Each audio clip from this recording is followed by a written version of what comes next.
Greetings, I'm Chappers, and I'm at my flat in Brighton. This is Tom King. Now, for those of you that don't know who he is, because I didn't until he spoke to me on the internet, Tom works with or works for or owns? Owner and founder of Atomic Amplifiers. Owner and founder of Atomic Amplifiers. This is an Atomic Amplifier.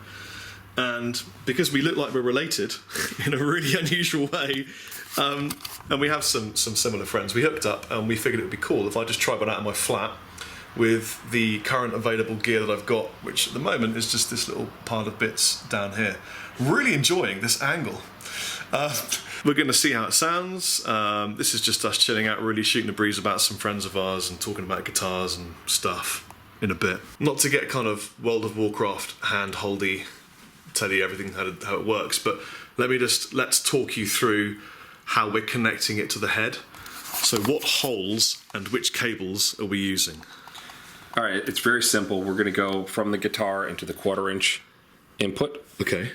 We're then going to take which is this one, I believe. We're going to take the 1/4" output. So you've got two outputs. This one's the 1/4", and what's this one?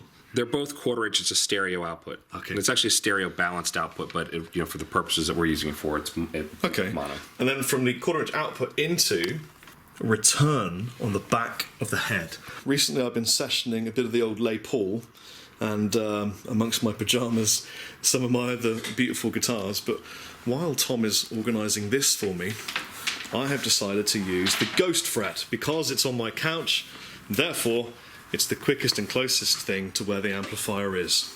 So normally you wouldn't use this with a little head like this and into a little 212. You'd use some other bits, wouldn't you, Tom?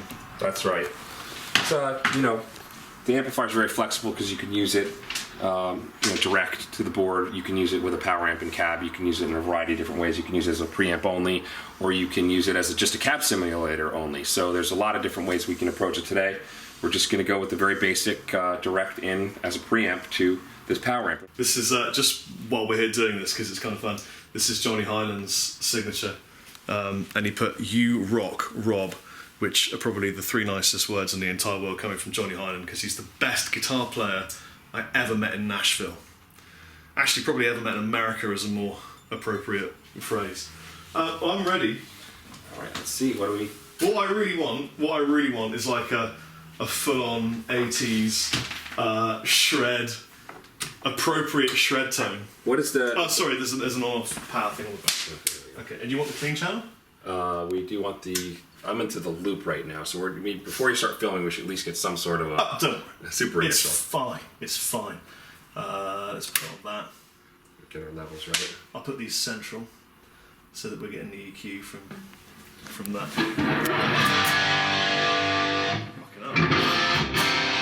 Well, that's already mega impressive.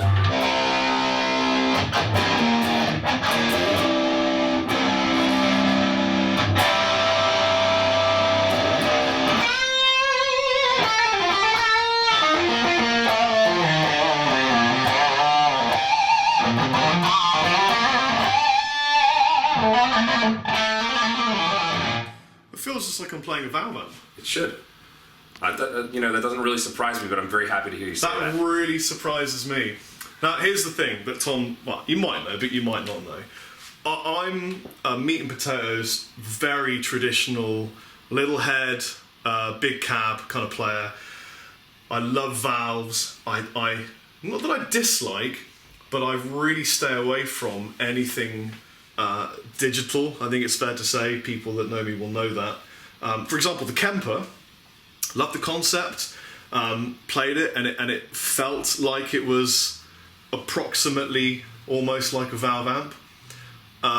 But this is the first time I've played a digital product that really feels like it's a valve amp. Wow. And I'm not just saying that. And honestly, I don't give a shit. If I didn't feel that, I just wouldn't say it.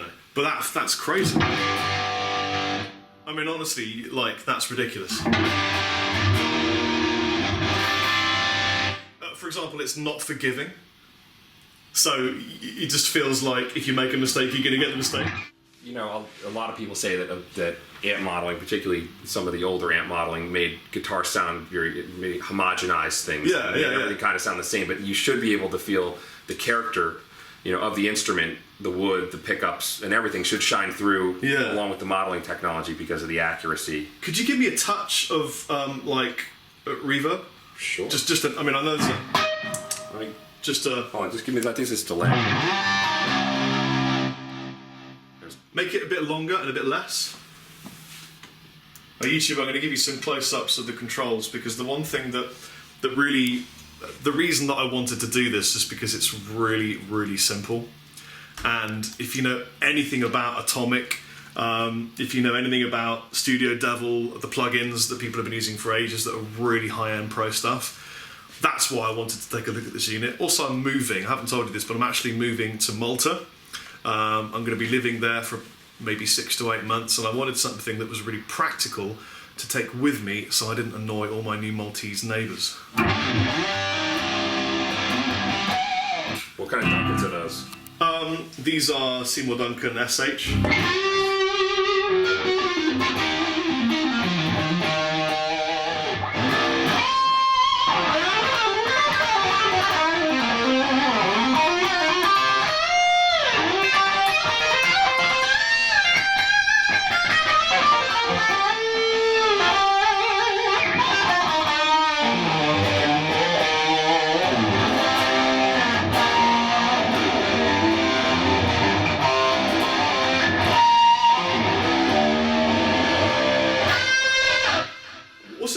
Turn it down then? Does it retain all that kind of juice? Absolutely.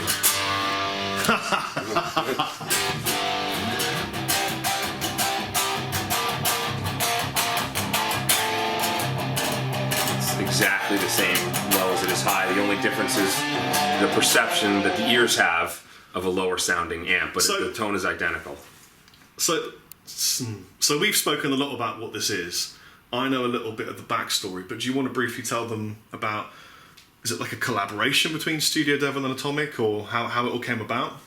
Yeah, we're partners on the product. So it's an Atomic and Studio Devil product. Atomic does the manufacturing, the sales, the marketing, but all of the software was by Studio Devil, and specifically Mark Gallo, who is a real pioneer in the amp modeling business. And while the Studio Devil plugins have been out for a long time, Mark, you know, not a lot of people know that Mark's, you know, actually patented in amp modeling and was one of the guys who really nailed how to model a tube early on. Yeah. And you know, our mission with this product is to, you know, also, you know, show the world that, you know, the technology has certainly arrived where, you know, valve amps are still beautiful things. We love them, and cherish them, but you don't need that to get your sound, to get your feel. Right. Just show me how, this is really mind-blowing. What amp model are we using at the moment? This is, I think, either a dual rectifier or a Soldano. Wait, let's see. This is a hot, actually, I'm sorry, this is just a hot, what we call the hot Brit, which is just a really over-the-top plexi. So this is a Brit H100? That's right. To turn the volume up and down, it's just the master, or the level? It's the level control would be the overall volume.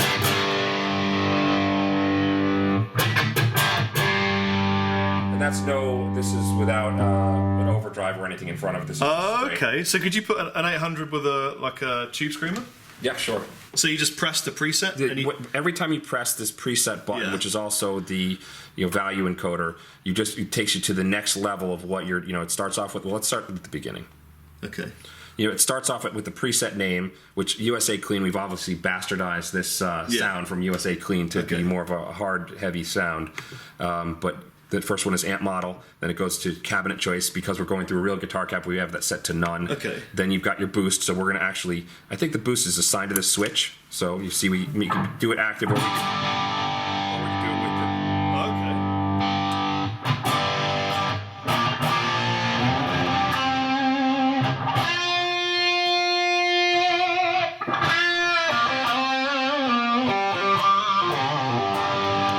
So you see we've got the screamer here, we have the Boss SD1, and like a straight up distortion pedal in there as well.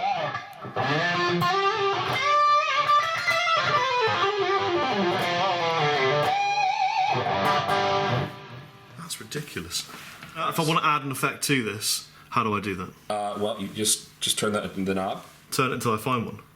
Well, that's active, so that shows that it's on. But if you go, so why don't you turn it on so we can hear the effect? Okay, so And active. then use the right arrow. Oh, okay. And that will screw you. That will, that will walk you through the different. And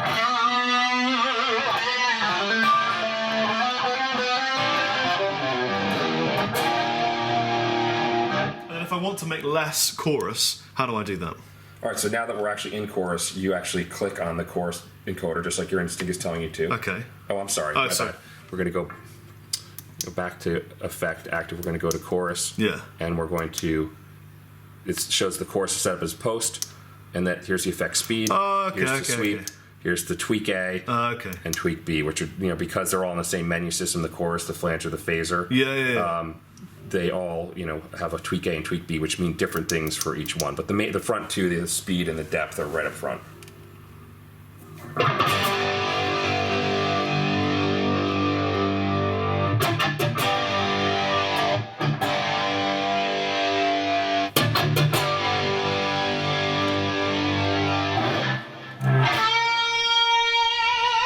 Oh man, that's all about the 80s. That's my rig from like 1987.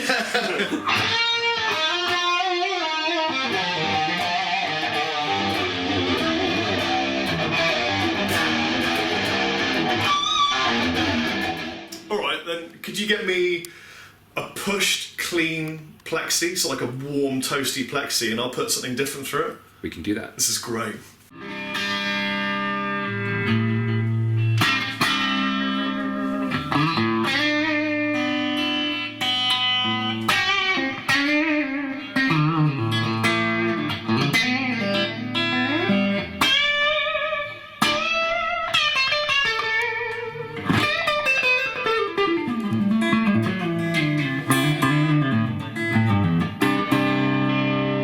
It's absolutely ridiculous.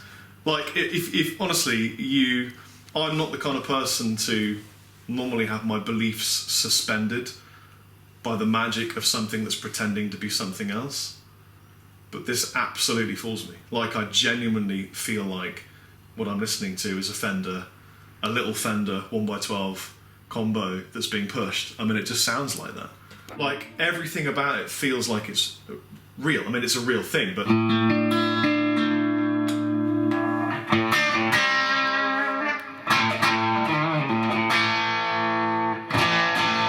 Historically, one of the things that amp modeling has challenges with is how well does it really roll off? Yeah. And when you ease up on your picking, you get the little shimmer and the little pick noise that you're accustomed to in the real valve amp.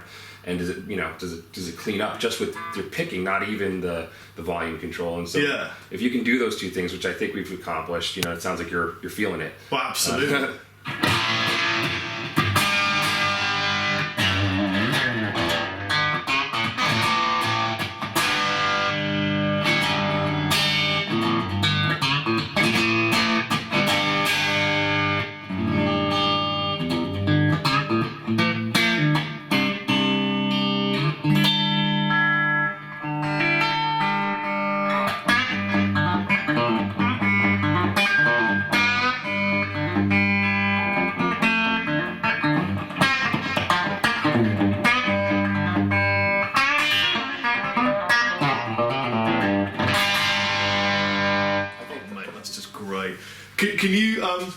Can you push it a bit more, make it a little bit more crunchy? Absolutely. Before we do, I just wanted to make a note, just that I think it's interesting that it's the power amp that's really making that possible. That's what, when a real amp is pushed, when you roll off, it's the power amp that's giving up, not so much as the preamp. I mean, both happen, but it's that low grindy stuff that you get out of the power amp. Yeah. When you roll that off, that's why we can do that as a conversation volume, and you could still get that sensation of the picking dynamics. Right. Usually on a real amp, they're in spades. That's what real tube amps do. But you've got to crank them up to get that benefit of being able to get the clean and the dirty all on your pick and your volume knob. Wow. So you wanted to just a bit more crunch. Right.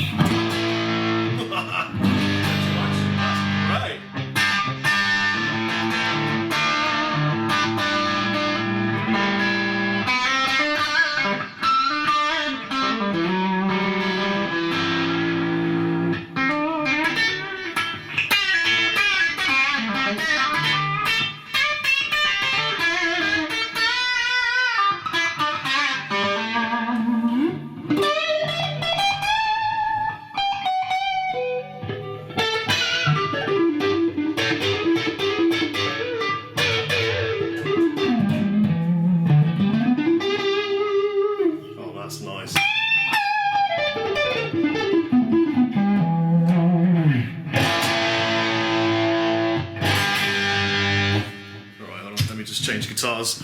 I just want to see what it sounds like on a pool. So essentially that is a dying plexi. That's everything in plexi. Yeah. Not much more and not less. No, I love it.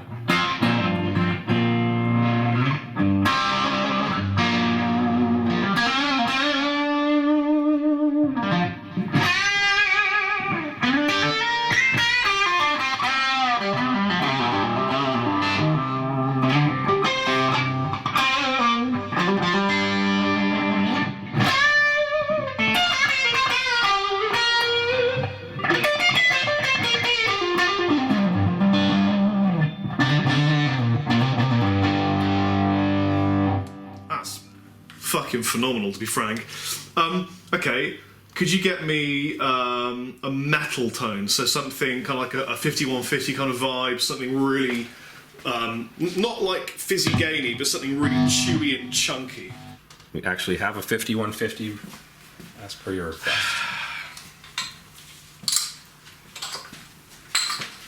Okay, so for the metal tones on the Dorje album, metal tones, but the heavier progressive tones, we use this a lot, or actually the original prototype, because we found that the space these single coil sized humbuckers occupy does something to the percussive nature of the string.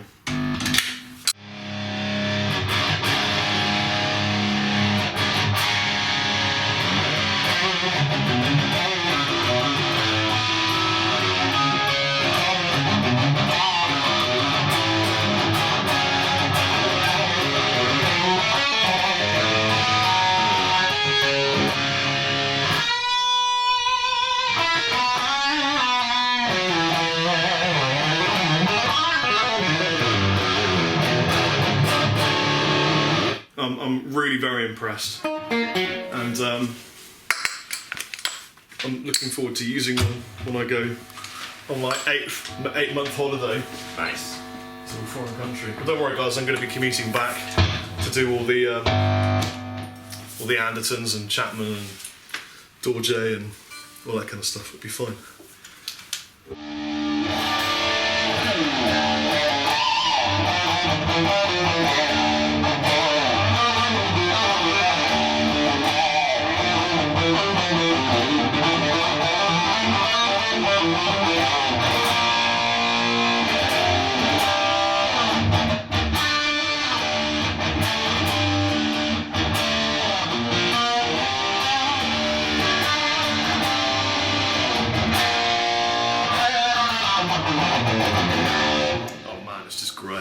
It's really, really good. So here's what it feels like using. It feels like I'm using an amp. Every time I get Tom to change an effect or to change one of the parameters, it just feels like I'm changing the parameters on the amp or an effects pedal on the floor. It doesn't feel like I'm plugged into something pretending to be something else. You know when you go to a machine and you get one of those machine coffees and then you make yourself a coffee at home using a filter and real coffee? It's like the filter and the real coffee.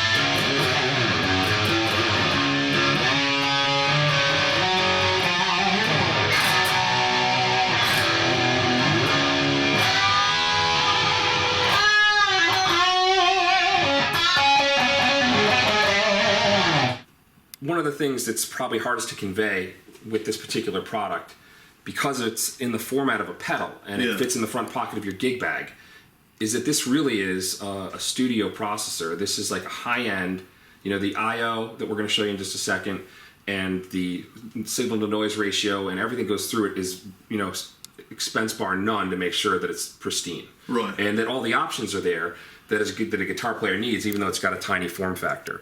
So essentially this is like the studio plug-in in a box that you can plug a guitar into and use through a regular system. Yeah, or a high-end rack processor that, you know, you think does everything and is, you know, set up to be a, you know, multi-$1,000 piece of kit. Yeah. You know, this really is built to be that. I mean, this is an incredibly powerful processor. Yeah. You know, it's very deceiving because of the look and, you know, well, it's a little bit bold being red and all, but it's other than that, it's kind of unassuming. I only met Tom 2 hours ago. A couple hours ago, tops. Yeah, I just picked them up from Brighton train station, so I hadn't seen this before we started filming and plugged it in. I certainly hadn't really heard it, because I just wanted to get what I call the Chappers reaction on camera, because I think it's important to be...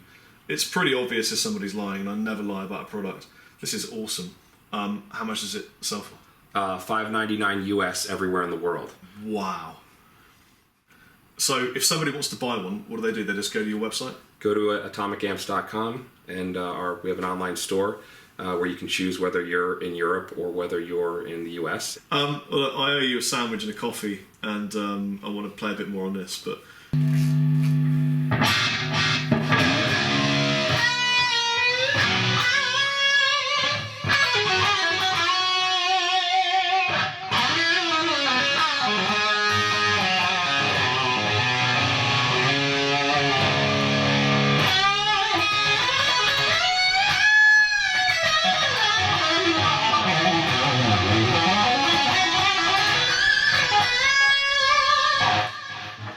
You like this guitar, don't you? Very nice.